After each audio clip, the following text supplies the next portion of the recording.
Hello there. Find a comfortable spot, close your eyes, and take a deep, slow breath. Together, we will step into the world of Pride and Prejudice, where peaceful afternoons in the English countryside and gentle stories of love, family, and quiet secrets await you. Let the steady voice guide you into sleep, as each word and sentence of Jane Austen lulls you into a calm and restful night. Pride and Prejudice, Chapter 1. It is a truth universally acknowledged that a single man in possession of a good fortune must be in want of a wife. However little known the feelings or views of such a man may be on his first entering a neighborhood, this truth is so well fixed in the minds of the surrounding families that he is considered the rightful property of some one or other of their daughters. "My dear Mr. Bennet," said his lady to him one day, "have you heard that Netherfield Park is let at last?" Mr. Bennet replied that he had not. "But it is," returned she, "for Mrs. Long has just been here, and she told me all about it." Mr. Bennet made no answer. "Do you not want to know who has taken it?" cried his wife impatiently. "You want to tell me, and I have no objection to hearing it." This was invitation enough. "Why, my dear, you must know Mrs. Long says that Nether taken by a young man of large fortune from the north of England. That he came down on Monday in a chaise and four to see the place, and was so much delighted with it that he agreed with Mr. Morris immediately. That he is to take possession before Michaelmas, and some of his servants are to be in the house by the end of next week. What is his name? Bingley. Is he married or single? Oh, single, my dear, to be sure. A single man of large fortune, 4,000 or 5,000 a year. What a fine thing for our girls. How so? How can it affect them? My dear Mr. Bennet, replied his wife, how can you be so tiresome? You must know that I am thinking of his marrying one of them. Is that his design in settling here? Design? Nonsense. How can you talk so?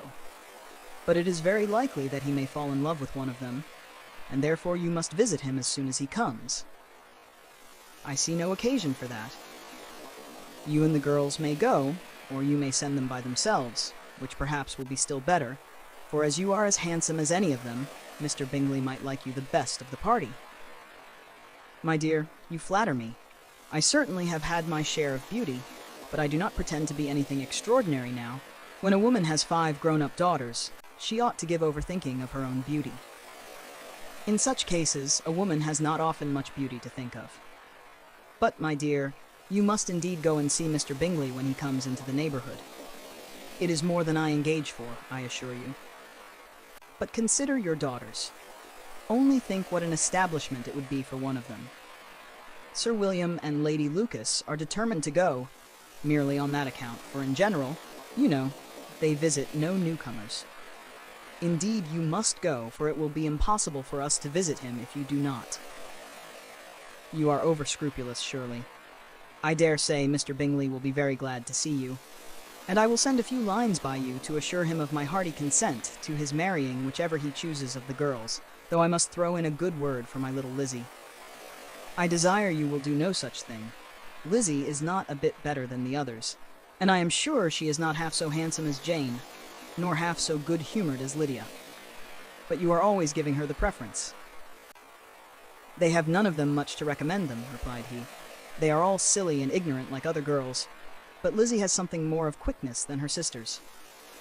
Mr. Bennet, how can you abuse your own children in such a way? You take delight in vexing me. You have no compassion on my poor nerves. You mistake me, my dear. I have a high respect for your nerves. They are my old friends. I have heard you mention them with consideration these 20 years at least. Ah, you do not know what I suffer.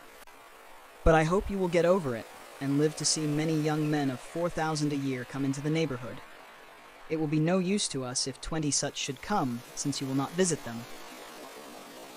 Depend upon it, my dear, that when there are 20, I will visit them all.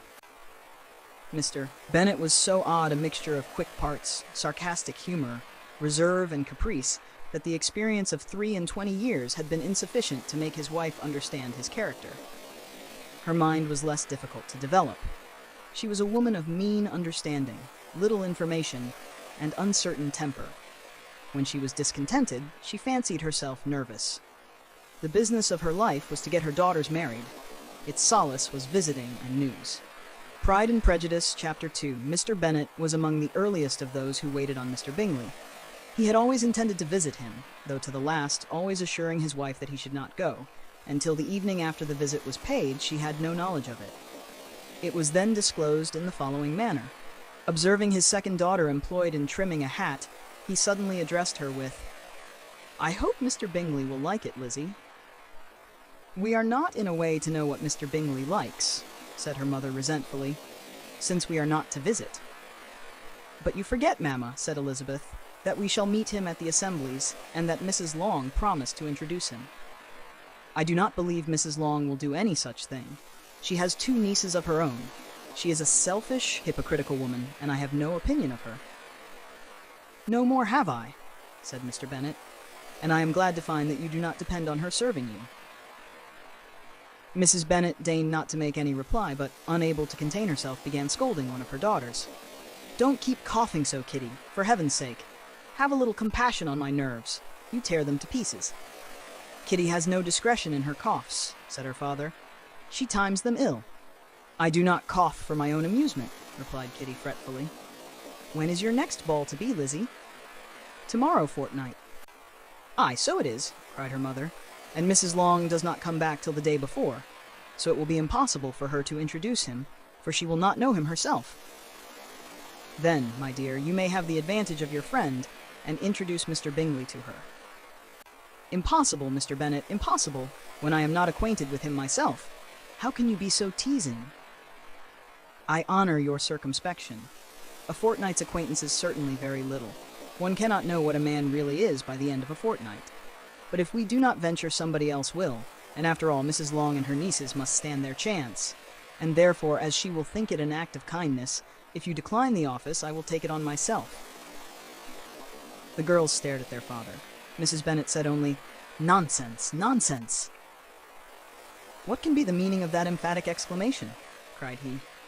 "Do you consider the forms of introduction, and the stress that is laid on them, as nonsense?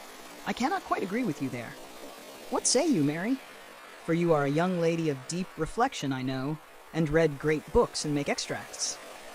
Mary wished to say something sensible, but knew not how. "While Mary is adjusting her ideas," he continued, "let us return to Mr. Bingley." "I am sick of Mr. Bingley," cried his wife. "I am sorry to hear that, but why did not you tell me so before? If I had known as much this morning, I certainly would not have called on him. It is very unlucky, but as I have actually paid the visit, we cannot escape the acquaintance now." The astonishment of the ladies was just what he wished, that of Mrs. Bennet perhaps surpassing the rest, though when the first tumult of joy was over, she began to declare that it was what she had expected all the while. "How good it was in you, my dear Mr. Bennet, but I knew I should persuade you at last. I was sure you loved your girls too well to neglect such an acquaintance. Well, how pleased I am! And it is such a good joke, too, that you should have gone this morning and never said a word about it till now. Now, Kitty, you may cough as much as you choose," said Mr. Bennet, and as he spoke he left the room, fatigued with the raptures of his wife. "What an excellent father you have, girls," said she, when the door was shut.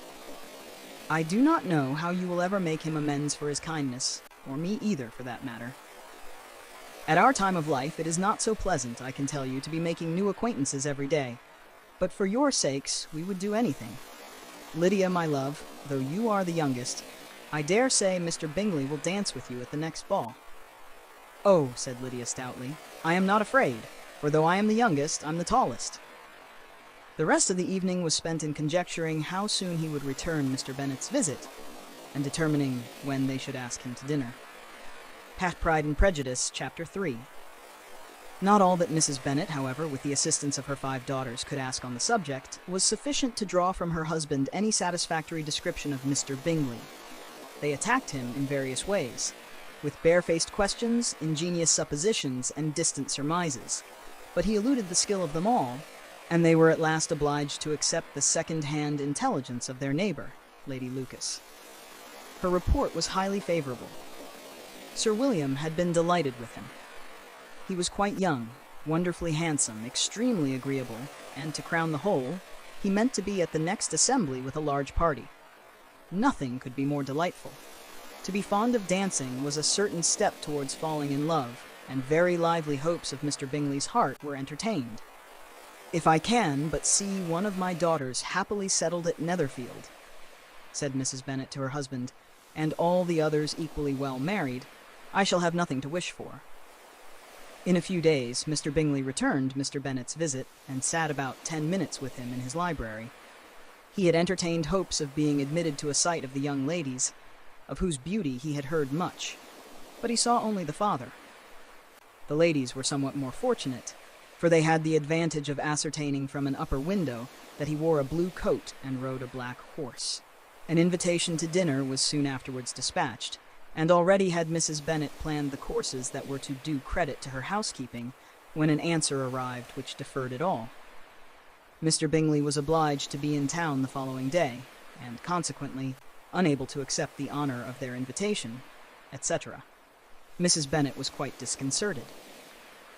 She could not imagine what business he could have in town so soon after his arrival in Hertfordshire, and she began to fear that he might be always flying about from one place to another, and never settled at Netherfield, as he ought to be. Lady Lucas quieted her fears a little by starting the idea of his being in love with her Charlotte, but Mrs. Bennet repelled the suspicion with warmth. As soon as she had recovered from her disappointment, she found that it was not in her nature to question the veracity of a young man of so good an appearance as Mr. Bingley, and she soon satisfied herself that it would not be long before he would be in the neighborhood again. Mrs. Bennet had the pleasure of receiving him soon afterwards at her own house, and of seeing him make 2 calls on her with the following gentlemen: Mr. Bingley's brother and his friend, Mr. Darcy. Mr. Bingley had soon made himself acquainted with all the principal people in the room.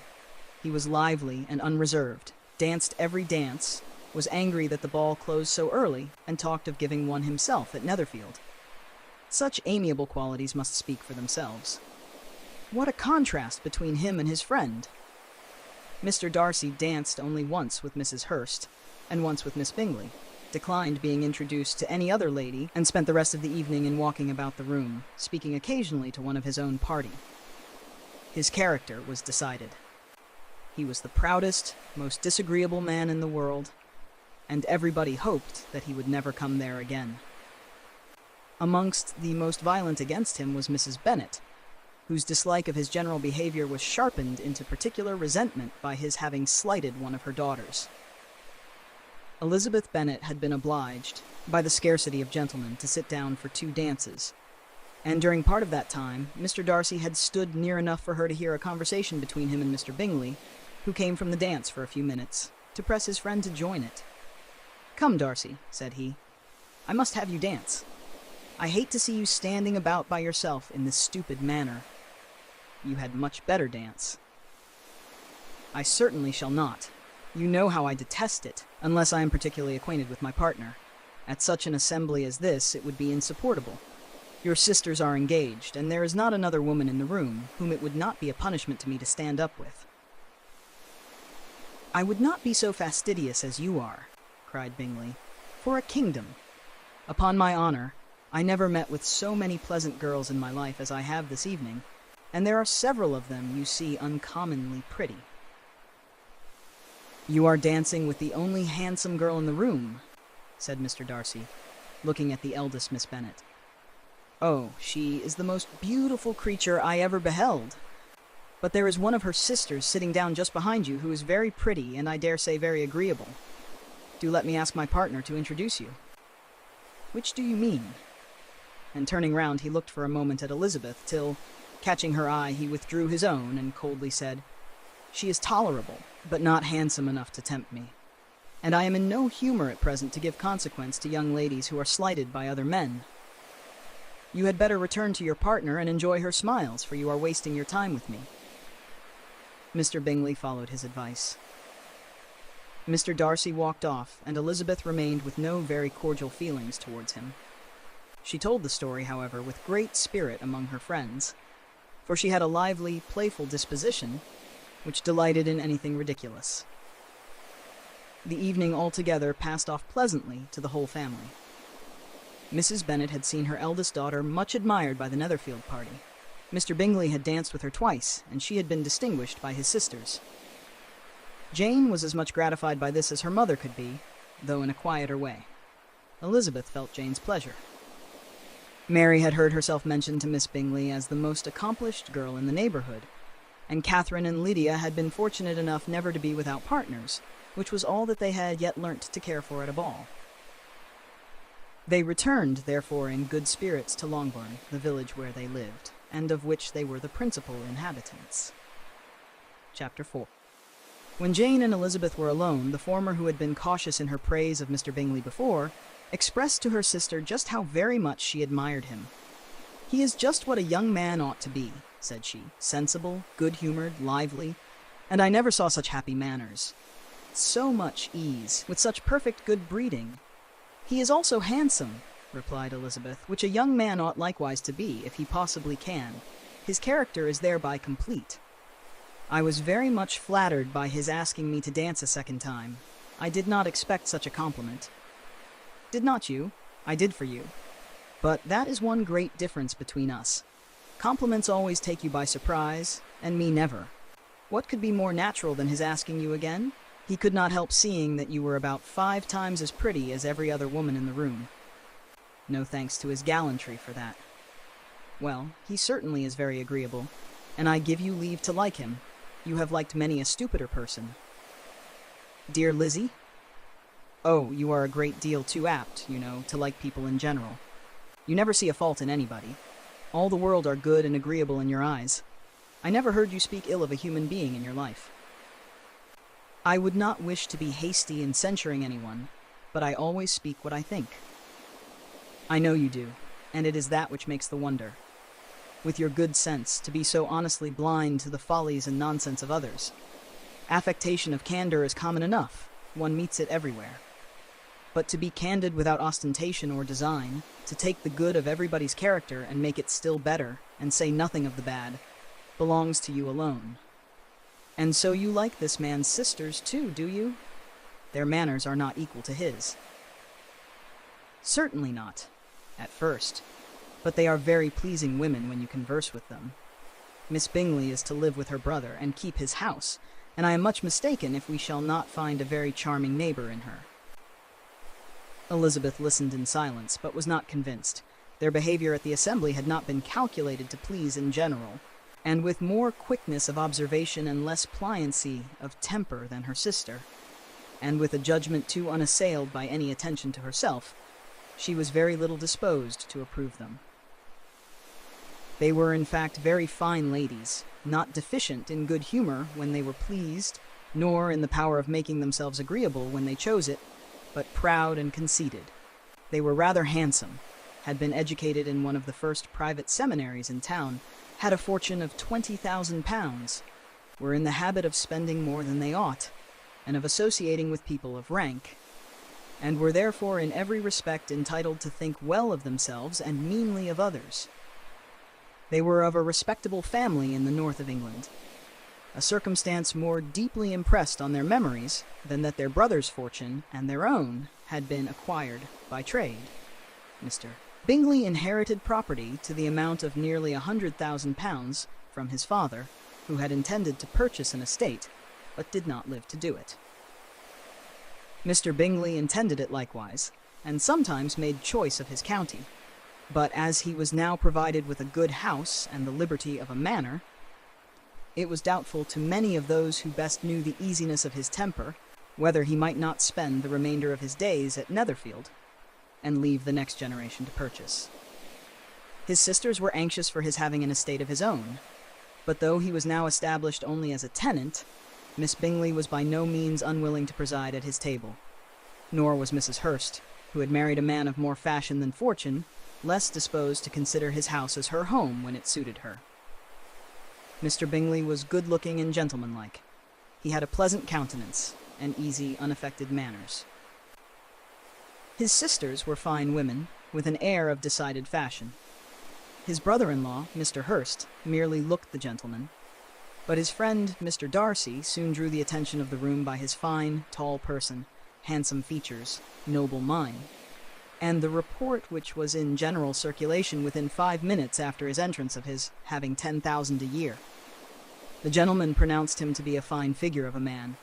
The ladies declared he was much handsomer than Mr. Bingley, and he was looked at with great admiration for about half the evening, till his manners gave a disgust which turned the tide of his popularity, for he was discovered to be proud, to be above his company, and above being pleased, and not all his large estate in Derbyshire could then save him from having a most forbidding, disagreeable countenance, and being unworthy to be compared with his friend. Mr. Bingley had soon made himself acquainted with all the principal people in the room. He was lively and unreserved, danced every dance, was angry that the ball closed so early, and talked of giving one himself at Netherfield. Such amiable qualities must speak for themselves. What a contrast between him and his friend! Mr. Darcy danced only once with Mrs. Hurst and once with Miss Bingley, declined being introduced to any other lady, and spent the rest of the evening in walking about the room, speaking occasionally to one of his own party. His character was decided. He was the proudest, most disagreeable man in the world, and everybody hoped that he would never come there again.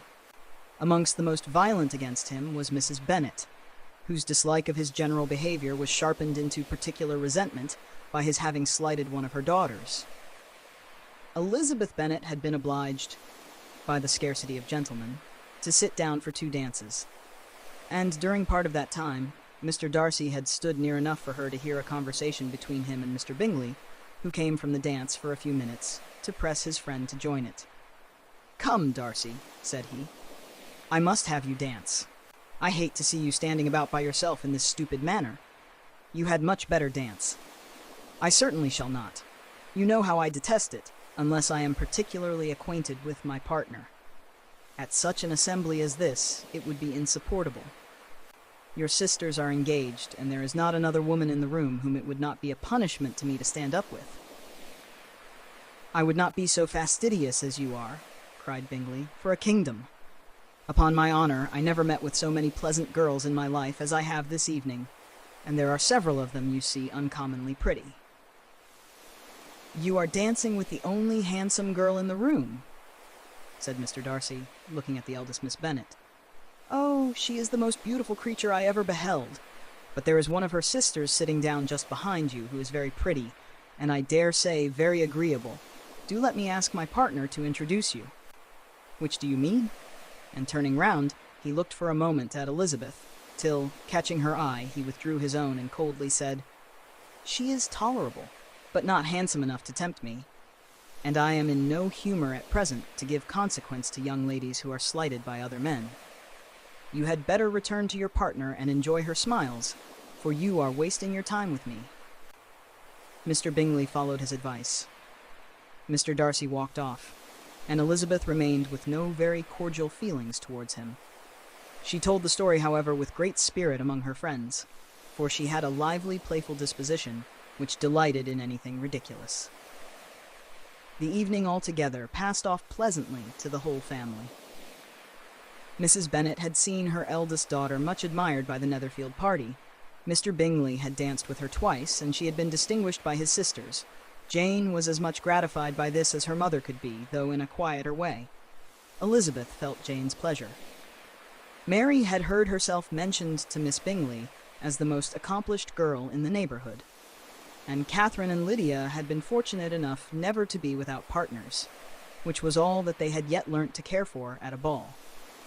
They returned, therefore, in good spirits to Longbourn, the village where they lived, and of which they were the principal inhabitants. Pride and Prejudice, Chapter 5. Within a short walk of Longbourn lived a family with whom the Bennets were particularly intimate. Sir William Lucas had been formerly in trade in Meryton, where he had made a tolerable fortune, and risen to the honor of knighthood by an address to the king during his mayoralty. The distinction had perhaps been felt too strongly. It had given him a disgust to his business and to his residence in a small market town. And in quitting them both, he had removed with his family to a house about a mile from Meryton, denominated from that period Lucas Lodge, where he could think with pleasure of his own importance, and, unshackled by business, occupy himself solely in being civil to all the world. for though elated by his rank, it did not render him supercilious. On the contrary, he was all attention to everybody. By nature inoffensive, friendly, and obliging, his presentation at St. James's had made him courteous. Lady Lucas was a very good kind of woman, not too clever to be a valuable neighbor to Mrs. Bennet. They had several children. The eldest of them, a sensible, intelligent young woman about 27, was Elizabeth's intimate friend. That the Miss Lucases and the Miss Bennets should meet to talk over a ball was absolutely necessary, and the morning after the assembly brought the former to Longbourn to hear and to communicate. "You began the evening well, Charlotte," said Mrs. Bennet with civil self-command to Miss Lucas. "You were Mr. Bingley's first choice." "Yes, but he seemed to like his second better." "Oh, you mean Jane, I suppose, because he danced with her twice." "To be sure, that did seem as if he admired her. Indeed, I rather believe he did. I heard something about it, but I hardly know what. Something about Mr. Robinson." "Perhaps you mean what I overheard between him and Mr. Robinson. Did not I mention it to you? Mr. Robinson's asking him how he liked our Meryton assemblies, and whether he did not think there were a great many pretty women in the room, and which he thought the prettiest. And his answering immediately to the last question, 'Oh, the eldest Miss Bennet, beyond a doubt. There cannot be two opinions on that point.'" "Upon my word. Well, that is very decided indeed. That does seem as if. But, however, it may all come to nothing, you know." "My overhearings were more to the purpose than yours, Eliza," said Charlotte. "Mr. Darcy is not so well worth listening to as his friend, is he? Poor Eliza, to be only just tolerable. I beg you would not put it into Lizzie's head to be vexed by his ill treatment, for he is such a disagreeable man that it would be quite a misfortune to be liked by him. Mrs. Long told me last night that he sat close to her for half an hour without once opening his lips." "Are you quite sure, ma'am?" "Is not there a little mistake?" said Jane. "I certainly saw Mr. Darcy speaking to her." "Aye, because she asked him at last how he liked Netherfield, and he could not help answering her. But she said he seemed quite angry at being spoke to." "Miss Bingley told me," said Jane, "that he never speaks much unless among his intimate acquaintances. With them he is remarkably agreeable." "I do not believe a word of it, my dear. If he had been so very agreeable, he would have talked to Mrs. Long. But I can guess how it was. Everybody says that he is eat up with pride, and I dare say he had heard somehow that Mrs. Long does not keep a carriage, and had come to the ball in a hack chaise." "I do not mind his not talking to Mrs. Long," said Miss Lucas, "but I wish he had danced with Eliza." "Another time, Lizzie," said her mother. "I would not dance with him if I were you." "I believe, ma'am, I may safely promise you never to dance with him." "His pride," said Miss Lucas, "does not offend me so much as pride often does, because there is an excuse for it. One cannot wonder that so very fine a young man, with family, fortune, everything in his favor, should think highly of himself. If I may so express it, he has a right to be proud." "That is very true," replied Elizabeth, "and I could easily forgive his pride, if he had not mortified mine." "Pride," observed Mary, who piqued herself upon the solidity of her reflections, "is a very common failing, I believe. By all that I have ever read, I am convinced that it is very common indeed, that human nature is particularly prone to it, and that there are very few of us who do not cherish a feeling of self-complacency on the score of some quality or other, real or imaginary. Vanity and pride are different things, though the words are often used synonymously. A person may be proud without being vain. Pride relates more to our opinion of ourselves, vanity to what we would have others think of us." "If I were as rich as Mr. Darcy," cried a young Lucas, who came with his sisters, "I should not care how proud I was. I would keep a pack of foxhounds and drink a bottle of wine every day."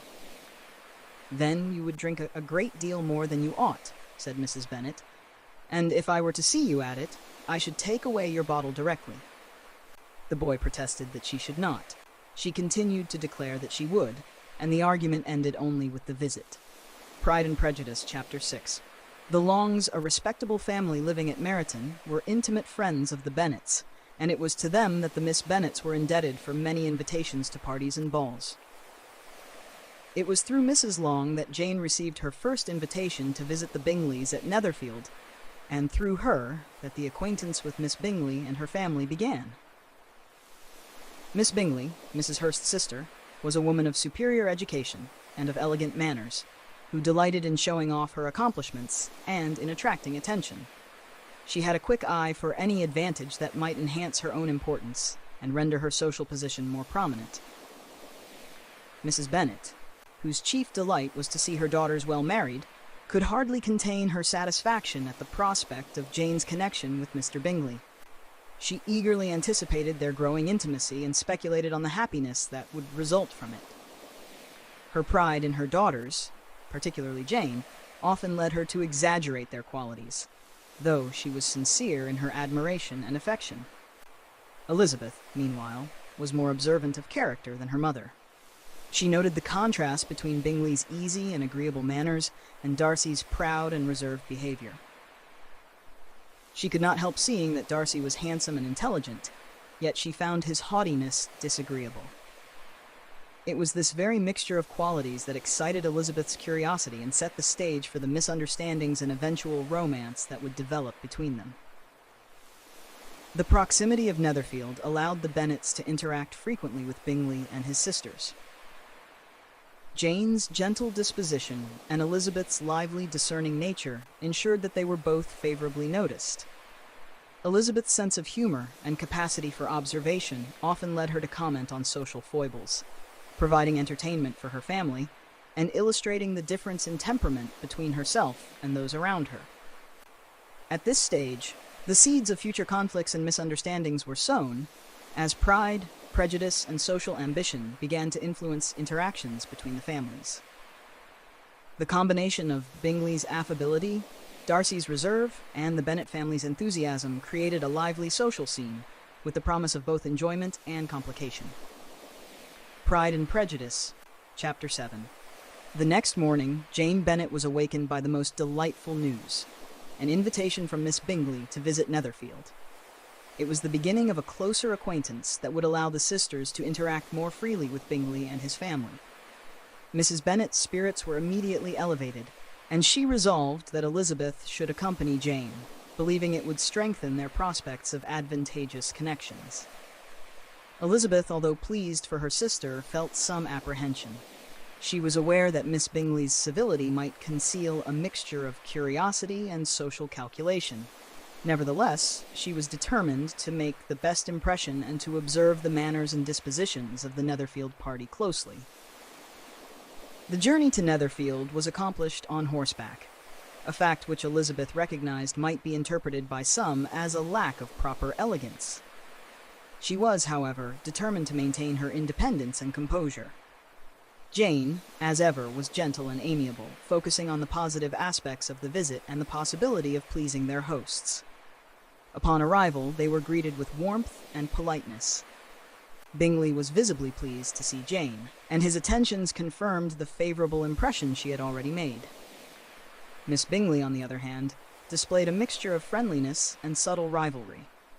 Her civility was carefully measured, and she made frequent efforts to draw Elizabeth into conversation, while at the same time subtly asserting her own social superiority.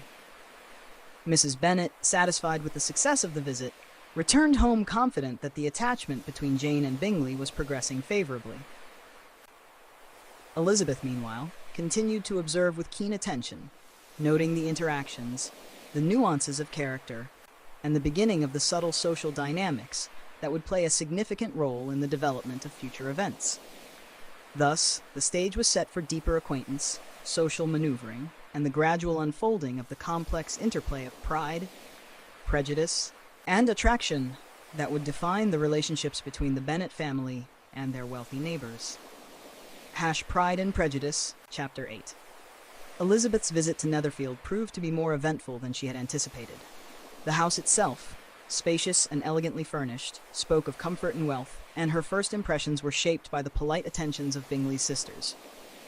Miss Bingley, particularly, made frequent efforts to engage Elizabeth in conversation, ostensibly to show kindness, but often with the subtle intent of asserting her own social superiority. During the visit, Elizabeth observed the household dynamics carefully. She noted how Bingley's manners differed from those of his friend Darcy, whose presence at Netherfield was marked by reserve and an air of pride. Though Darcy's intelligence and stature were evident, his aloof behavior and lack of immediate warmth caused Elizabeth to view him with caution and a hint of disapproval.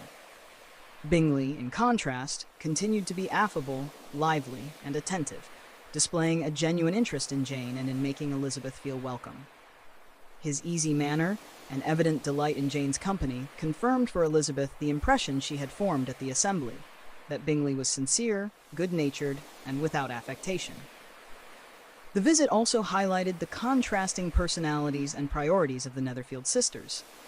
Miss Bingley's attentions, while outwardly polite, were often tinged with subtle competition and judgment. She expressed opinions designed to highlight Elizabeth's inferiority in taste, refinement, or accomplishment, yet Elizabeth's keen observation and wit allowed her to respond with tactful amusement rather than offense. Elizabeth's reflections on the visit reinforced her awareness of social hierarchy, pride, and the subtleties of human character. She appreciated Bingley's kindness, noted Darcy's formidable presence, and discerned the calculated politeness of Miss Bingley. The combination of these observations deepened Elizabeth's understanding of the social environment in which she and her family operated, and foreshadowed the intricate interactions that would develop in future visits and gatherings. By the end of her stay, Elizabeth had both enjoyed the hospitality and begun to perceive the complexities of human behavior that would influence the unfolding story of romance, misunderstanding, and eventual reconciliation among the principal characters. Pride and Prejudice, Chapter 9. The next day brought a sense of anticipation to Longbourn, as the Bennet family eagerly discussed the forthcoming visit from the Bingleys. Mrs. Bennet, in particular, was anxious for Jane to be seen in the most favorable light, and for Elizabeth to make a suitable impression. She busied herself with preparations, arranging attire, and considering the manners her daughters should display. Elizabeth, mindful of her mother's enthusiasm, balanced her attention between amusement and careful observation. She noticed that while Jane's gentle demeanor and beauty naturally commanded attention, Elizabeth's own wit and perceptiveness allowed her to navigate the subtleties of social interaction with ease. Upon arriving at Netherfield, the sisters were warmly received. Bingley's kindness was immediately evident, and he showed genuine interest in Jane's comfort and enjoyment. Elizabeth observed that his attention to Jane was sincere and unaffected, and it provided her with reassurance regarding his character. Miss Bingley, however, sought every opportunity to assert her own superiority, often through subtle remarks and calculated expressions of civility. Elizabeth quickly discerned these tactics, recognizing them as efforts to elevate Miss Bingley's social standing while testing Elizabeth's temperament and composure. During the visit, Elizabeth noted the contrast between Bingley's affability and Darcy's reserve. Darcy's behavior, though marked by intelligence and evident nobility, was tempered by a distant pride that made interaction challenging. Elizabeth's initial judgment of him was influenced by his apparent disdain for general society and the ease with which he dismissed those around him. Nevertheless, Elizabeth's keen perception allowed her to distinguish between genuine character and superficial display. She observed that Bingley's warmth and attention contrasted sharply with Darcy's aloofness and pride. These distinctions would become increasingly significant as the relationships among the Bennets, Bingley, and Darcy developed in complexity. By the close of the visit, Elizabeth had not only enjoyed the hospitality of Netherfield, but also strengthened her understanding of social manners, character, and the interplay of pride and affection. These lessons foreshadowed the challenges and revelations that lay ahead in the evolving story of romance, misunderstanding, and eventual reconciliation. Pride and Prejudice, Chapter 10. Elizabeth's perception of the Netherfield visit was continually sharpened by the social observations she made. She discerned the differences in disposition and character between Bingley and Darcy more clearly with each interaction. Bingley's good-natured, lively, and agreeable demeanor contrasted with Darcy's reserved, haughty, and self-conscious manner. Miss Bingley, attentive to every detail that could enhance her own social standing, attempted repeatedly to draw Elizabeth into conversation, often posing questions designed to display Elizabeth's ignorance or lack of refinement. Elizabeth, quick-witted and discerning, navigated these conversations with subtlety and amusement, aware of the underlying motives while remaining composed. Bingley's attention to Jane continued unabated, and Elizabeth noted his genuine affection and regard for her sister's comfort and well-being. The simplicity and warmth of his manners stood in stark contrast to the calculated elegance of Miss Bingley, highlighting the sincerity of his character. Darcy, for his part, remained reserved, seldom engaging in casual conversation except when compelled by social propriety. His intelligence and nobility of demeanor were apparent, yet Elizabeth found his pride and apparent indifference off-putting. This initial impression influenced her opinion, though she remained observant enough to recognize moments of genuine kindness and integrity in him, even when masked by his haughty exterior. During the visit, Elizabeth reflected on the complexities of social interaction, noting how pride, prejudice, and ambition could subtly influence behavior. She recognized that outward politeness did not always correspond with genuine sentiment, and that appearances could be deceptive. These insights, gained through careful observation, equipped Elizabeth with a nuanced understanding of character, which would guide her in navigating the intricate social landscape of Hertfordshire. By the conclusion of the visit, Elizabeth had gained both enjoyment and a deeper awareness of social manners and personal dispositions. The experiences at Netherfield laid the groundwork for further interactions that would test her perceptions, challenge her judgments, and ultimately shape her understanding of love, pride, and personal integrity. Pride and Prejudice, Chapter 1. When the ladies removed after dinner, Elizabeth ran up to her sister, and seeing her well guarded from cold, attended her into the drawing room, where she was welcomed by her two friends with many professions of pleasure. And Elizabeth had never seen them so agreeable as they were during the hour which passed before the gentlemen appeared. Their powers of conversation were considerable. They could describe an entertainment with accuracy, relate an anecdote with humor, and laugh at their acquaintance with spirit. But when the gentlemen entered, Jane was no longer the first object. Miss Bingley's eyes were instantly turned toward Darcy, and she was at his side directly. Her manners, however, were not those of a woman who was resolved to secure him. Neither was her behavior to him such as to make him wish her success. She could not win Darcy's attention by her manner of talking. At first, she addressed her conversation to him alone, but soon found it necessary to turn to the others. The observation of her behavior to him gave Elizabeth all the pain that Miss Bingley's could have given. Her own sense of propriety was offended by such boldness, but she could not wonder at her having the power of charming Darcy, for Miss Bingley was confident, accomplished, and clever. Miss Bingley's vanity was piqued by Darcy's apparent indifference, and she attempted to engage him in conversation by teasing Elizabeth. "How very ill Eliza Bennet looks this morning, Mr. Darcy," she cried. "I never in my life saw anyone so much altered as she is since the winter. She has grown so brown and coarse. Louisa and I were agreeing that we should not have known her again." "Indeed," replied Darcy with a look of surprise and concern. "I did not notice that she was looking ill. Her complexion has improved by the exercise." "Exercise," she repeated with an affected laugh. "Who would have thought she could walk 3 miles so early in the day, merely to see her sister? How shocked we were to hear of it." "I am exceedingly gratified," said Darcy, "by your joining in my admiration of Miss Elizabeth Bennet's abilities. Her walking to Netherfield was very becoming. I admired the brilliancy which exercise had given to her complexion." Miss Bingley was disconcerted, and Darcy went on with his book. Miss Bingley could not bear such conversation. She therefore confined herself to a table at which were some music books of Miss Darcy's collection. Soon she began talking to Darcy about his sister, praising her talents and beauty, and expressing a wish to see her again soon. Darcy's replies were brief, but she persevered. At length, tired of the conversation, Darcy asked Elizabeth if she would join in a game of cards. She politely declined. Miss Bingley took the opportunity to sit down beside him again and began another attack. "How pleasant it is to spend an evening in this way. I declare, after all, there is no enjoyment like reading. How much sooner one tires of anything than of a book. When I have a house of my own, I shall be miserable if I have not an excellent library." Darcy smiled but made no answer. Elizabeth could not help saying, You are very fond of reading, I suppose?" "Yes, but I could easily see that Miss Bingley only says this when she wants Mr. Darcy to hear her." Darcy looked at Elizabeth with a mixture of surprise and amusement. Miss Bingley bit her lip.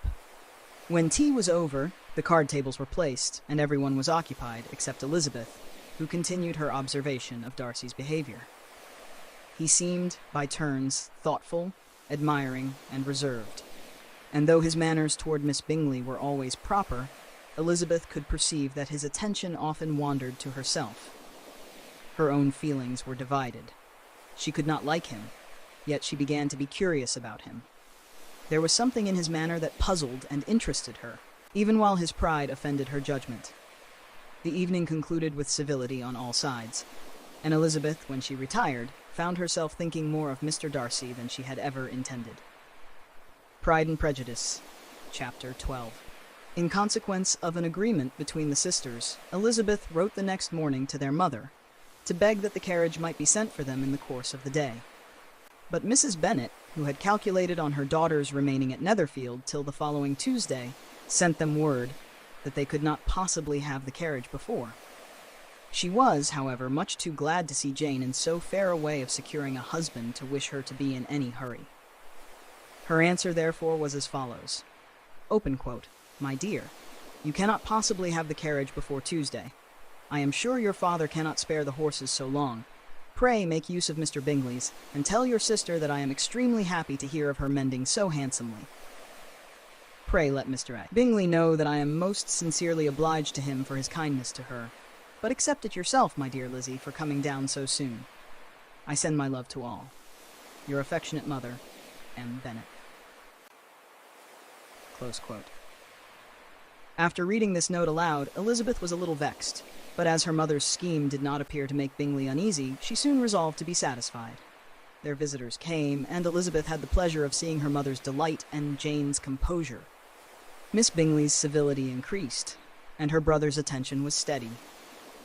Darcy, less forward than Bingley, did not appear to wish to avoid the family, and Elizabeth caught him looking at her more often than before, though without seeming conscious of her observation.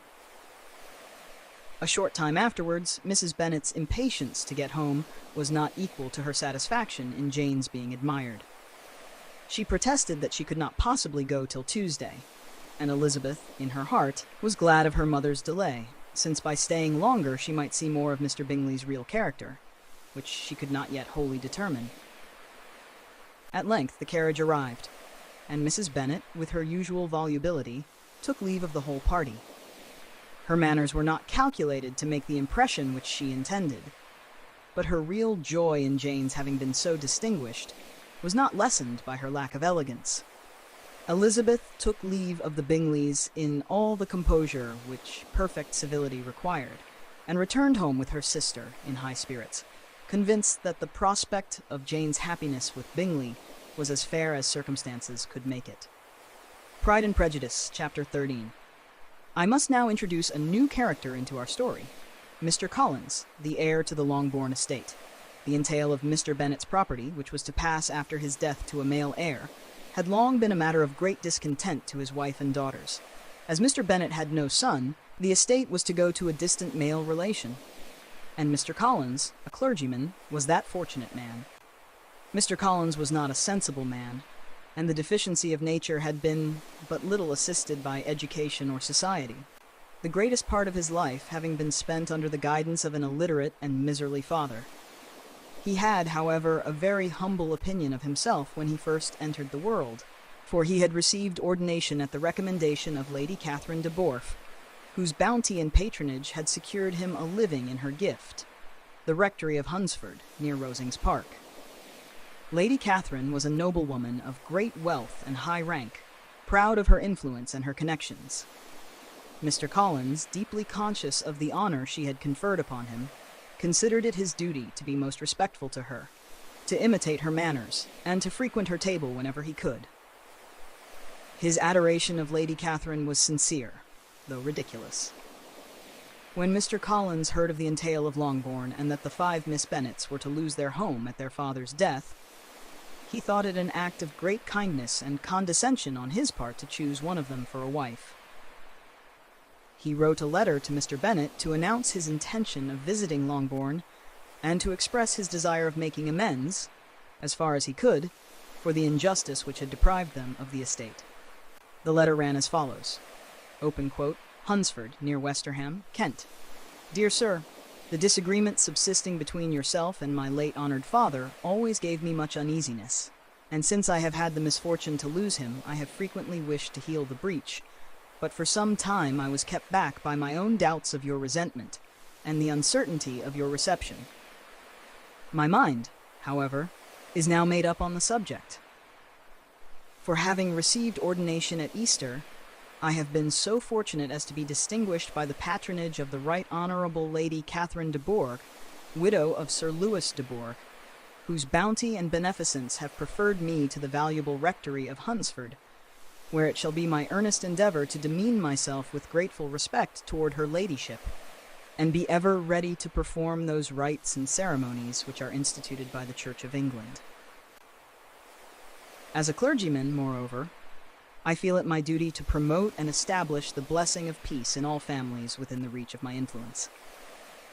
And on these grounds I flatter myself that my present overtures of goodwill are highly commendable, and that the circumstance of my being next in the entail of Longbourn estate will be kindly overlooked on your side, and not lead you to reject the offered olive branch. I shall therefore make myself happy in coming to you, as soon as may be convenient, for the purpose of profiting by your advice, and of making myself acquainted with your family, of whose amiable dispositions I have been most warmly assured. Please present my respectful compliments to your lady and daughters, whom I long to have the honor of calling my relations. I remain, dear sir, with respectful compliments, your well-wisher and friend, William Collins. Close quote. Well, my dear, said Mr. Bennet, when he had read the letter aloud, I have to thank you for this piece of civility, as it may prove the means of saving a daughter from total ruin. Mr. Collins is coming to make us an offer. Mrs. Bennet could hardly contain her delight. Oh, what a good-natured man he is! I declare I love him already. He means to make amends to us all. He is certainly a most conscientious and polite young man. I do not doubt he will choose Lizzie, for he is just the kind of man to make her happy. Mr. Bennet replied, You are over-hasty, my dear. Mr. Collins may choose Jane, you know. No, indeed, he must marry Lizzie. Jane is likely to be soon otherwise engaged. Mr. Bennet made no answer, and the matter was allowed to rest until Mr. Collins's arrival, which was fixed for the following Saturday. Pride and Prejudice, Chapter 4.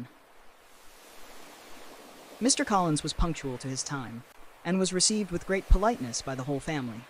Mr. Bennet indeed said little, but the ladies were ready enough to talk, and Mr. Collins seemed neither in need of encouragement nor inclined to be silent himself. He was a tall, heavy-looking young man of 25. His air was grave and stately, and his manners were very formal.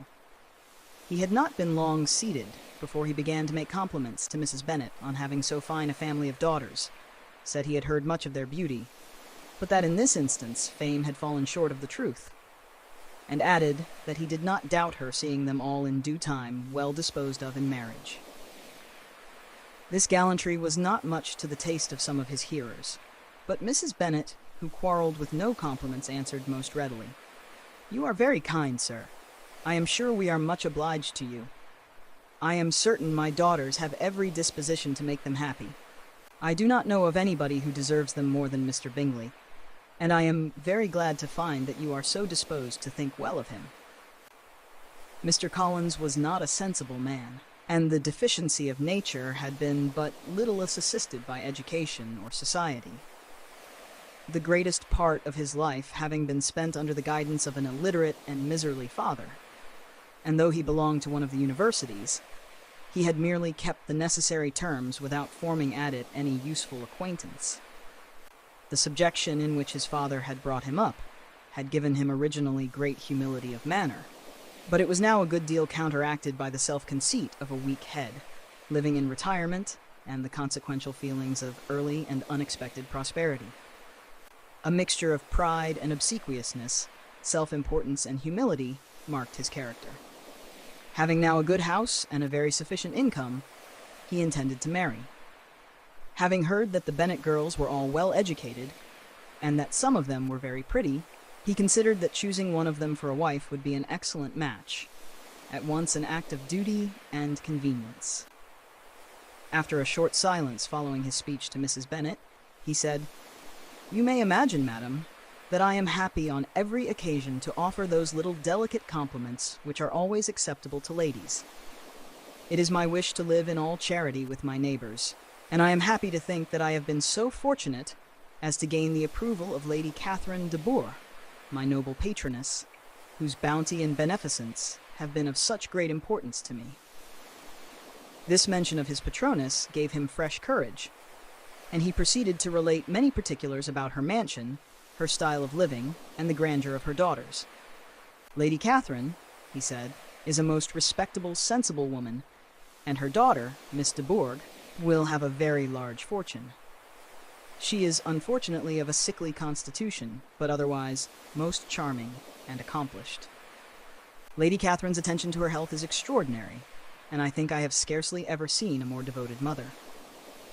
Lady Catherine is all affability and condescension, and though she is a lady of very high rank, she speaks to me as she would to any other gentleman. She even condescends to advise me upon my sermons, and corrects me with all the affability of her station." Elizabeth listened with some amusement, and when he described the condescension of Lady Catherine, she could not resist saying, "She sounds like a very attentive and generous woman.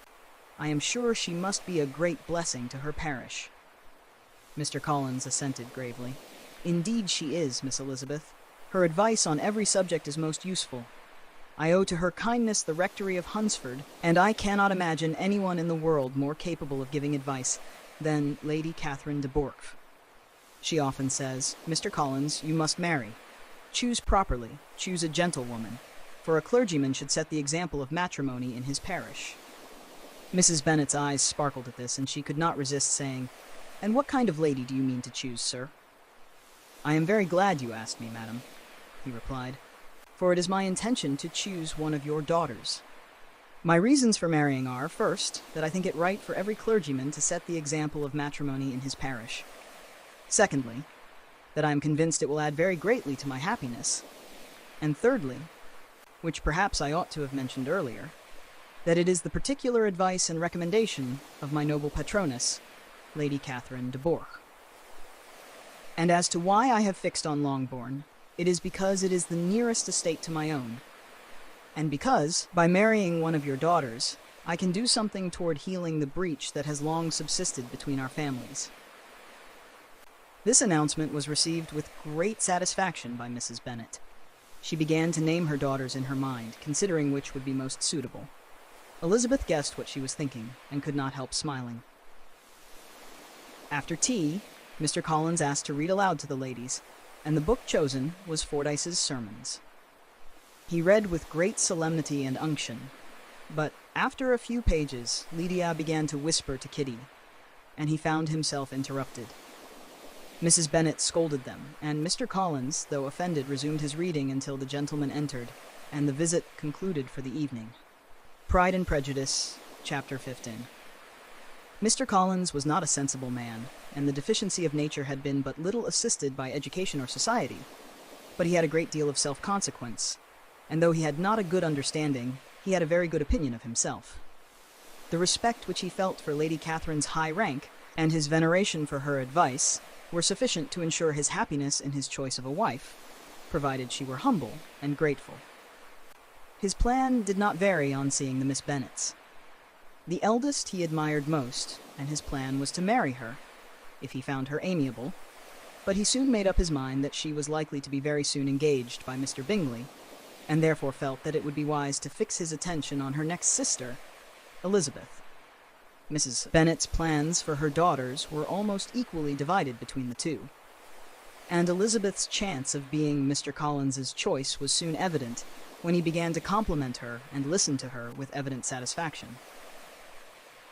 Soon after breakfast, the girls walked to Meryton, accompanied by Mr. Collins, who was most highly gratified by their attention.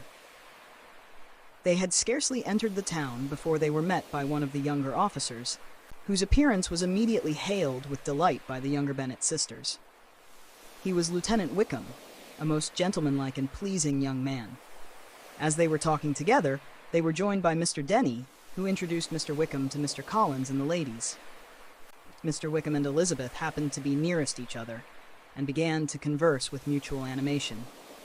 Their conversation was lively and engaging, and Elizabeth felt an immediate interest in him. But their attention was soon drawn to another figure approaching on horseback. It was Mr. Bingley, and beside him, Mr. Darcy. Elizabeth's color changed, but she said not a word, and when they stopped and spoke to the ladies, Mr. Wickham's countenance changed visibly. He colored more than once, and his manner was confused. Darcy, on his side, also looked grave, colored slightly, and passed on with a cold bow. Elizabeth looked with surprise at both, and was resolved to ask Mr. Wickham the meaning of it when they were better acquainted. Mr. Bingley, however, was all affability and good humor, and soon after leaving them, the party continued their walk to Mrs. Phillips's house, where they were to spend the evening. Mrs. Phillips received them with great delight, and promised her niece the pleasure of introducing her to all the officers. She also invited Mr. Collins, who accepted with pleasure, saying that nothing could give him greater satisfaction than joining such a charming society. At the evening party, Mr. Wickham was there, and his manners recommended him to everybody. The officers found him as much of a favorite as the ladies. He related in a very gallant way his acquaintance with the Darcy family, and hinted at some cause of coolness between himself and the present Mr. Darcy, which excited the curiosity of all around him. Elizabeth listened with eager interest. Everything he said increased her dislike of Darcy. Mr. Collins, on the other hand, was enchanted with the civility of the officers, and especially delighted with Mrs. Phillips's attention to him.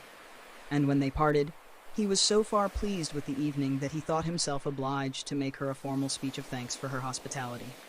As no objection was made to the young people's engagement with their aunt, and all Mr. Collins's scruples of leaving Mr. and Mrs. Bennet for a single evening during his visit were most steadily resisted by his cousin Elizabeth, they set off together in the evening for Meryton to meet the officers. Mr. Collins was, in fact, very fortunate in his introduction to the family of Mr. Phillips. His presentation at the house was followed by an invitation to dine there whenever he pleased, and his enthusiasm for their civility was hardly lessened by the laughter of the younger ladies at his formal manner. Mr. Wickham was there again, and by his ease and good manners he soon gained the good opinion of Mrs. Phillips and all her nieces. Elizabeth was particularly struck with his appearance, and when he joined her in conversation, the interest she had felt in him the day before was greatly increased. After talking of the officers in general, Wickham began to speak of Mr. Darcy. "It is wonderful," he said, "how alike yet how unlike we are. We were born in the same parish, within the same park.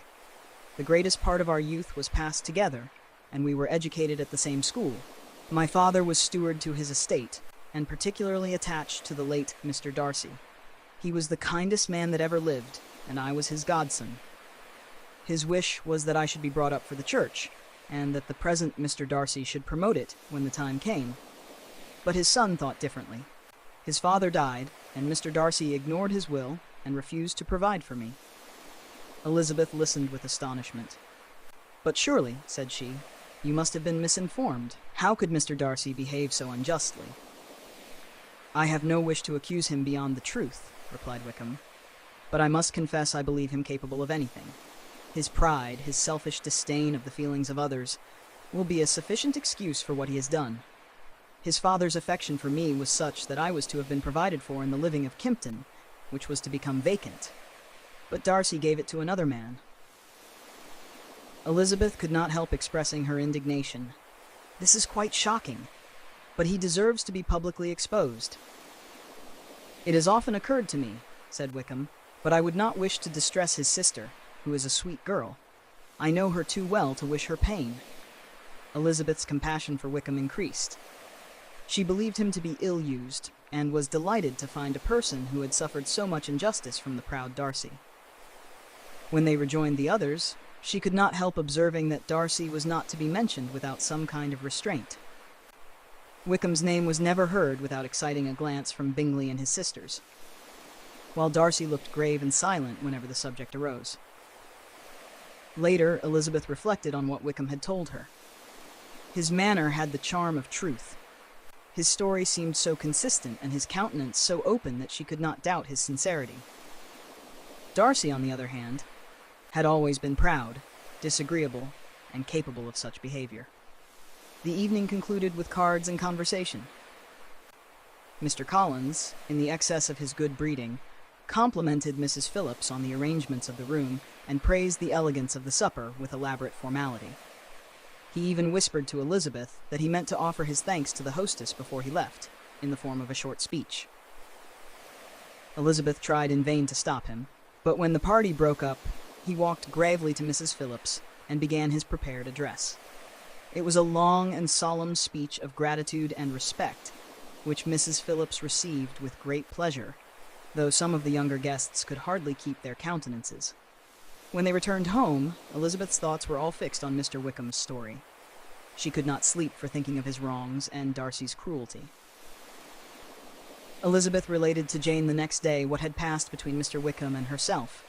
Jane listened with astonishment and concern, but she was unable to believe that Mr. Darcy could be so unworthy of Mr. Bingley's regard.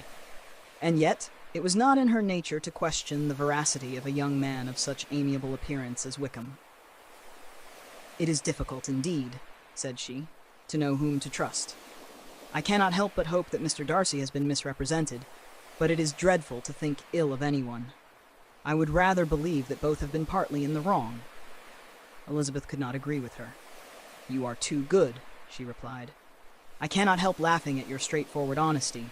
Mr. Darcy is not a man to be wronged without his own design. He has been so proud, so conceited. I could easily believe him capable of anything unpleasant." When they were at home again, they found Mr. Collins in high spirits. He had been much pleased with the civility he had received the night before from Mrs. Phillips, and he was now preparing to pay his respects to Mr. Bingley in person. He thought it an act of duty to be on good terms with the man who might one day marry one of his cousins. Mrs. Bennet was delighted with the plan, and trusted that it might speed the affair between her eldest daughter and Bingley. In the meantime, the girls often met the officers in Meryton, and Wickham's popularity increased with every day. His easy manners, good looks, and pleasing address made him the favorite of all the young ladies. Elizabeth especially found him charming. She thought him everything that a man ought to be: sensible, good-humored, lively, and well-bred. The prospect of the next ball at Netherfield gave additional interest to all their meetings. Elizabeth promised herself great pleasure in dancing with Mr. Wickham, and in seeing Jane perfectly happy with Bingley.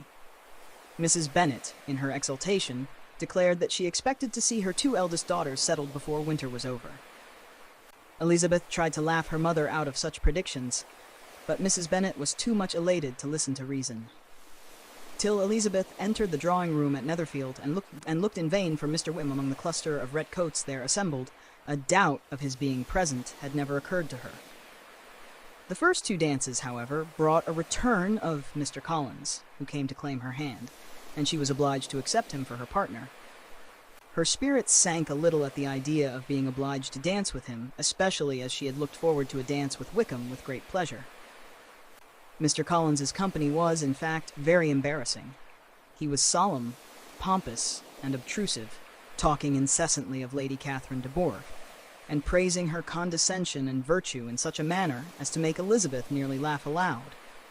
When those dances were over, she was glad to be at liberty, and as Mr. Collins was occupied in making his bow to Mrs. Bennet, she seized the opportunity of sitting down beside Charlotte Lucas. Charlotte told her that Mr. Wickham had been obliged to go to town on business, and could not be there that night. Elizabeth's disappointment was very great, though she tried to appear unconcerned. Soon after, Mr. Darcy approached and asked her to dance. She was so astonished that she could hardly speak, but after a moment's hesitation she accepted. They stood opposite each other in silence for a few minutes. Elizabeth was determined to make conversation and began. Open quote. "It is your turn to say something now, Mr. Darcy. I talked about the dance, and you ought to make some kind of remark on the size of the room or the number of couples." Close quote. He smiled slightly. Open quote. "What shall I say? That the room is too hot? That there are too many people here?" Close quote. Open quote. No, nothing of that sort. It is best to keep to the subject of our conversation. I suppose we each have our own way of being silent. Close quote. Open quote. I do not talk easily to people I do not know well, he replied. Close quote. Open quote. Perhaps you should take your cue from those who are less particular. I always find that conversation makes dancing more agreeable.